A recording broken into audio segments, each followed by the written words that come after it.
High all my Vigo friend, এই ভিডিওটি শুধু মীর মাসুদের জন্য। মীর মাসুদ ভাই, তুই একটা মুসলমানের বাচ্চা, তুই মাথায় টুপি দিয়ে ভিডিও করলি যে আর গালাগালি নয়, এখন লোকের জন্য ভালোবাসা। আর আমি ভিডিওতে গালাগালি করব না, কেউ আমার নাম করে ভিডিও করবো না। তো ভাই, ভিডিওতে তোমার নাম তো কেউ বলেনি ভাই, তাহলে এইসব মাথায় টুপি দিয়ে পায়জামা পাঞ্জাবি করে ভিডিও করে সবাইকে দেখাচ্ছিস যে দেখো আমি ভালো হয়ে গেছি, আবার গালাগালি যে করছিস, তা ভাই এইসব ভালো না, মুসলমানের নামে কলঙ্ক, বুঝছিস?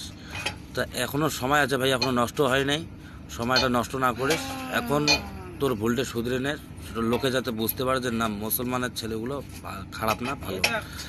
মুসলমানের বদনাম না করিস মীর মাসুদ। দেখ, তুই একলাই মুসলমানের ছেলে সেটা না, আরও অনেকে আছে, তোর জন্য বাকি সবগুলোর বদনাম হচ্ছে। তা এটা একটা বদনামের কালের দাগ লাগাইস না, তুই তোর ভুলটা শুধরে নে মীর মাসুদ।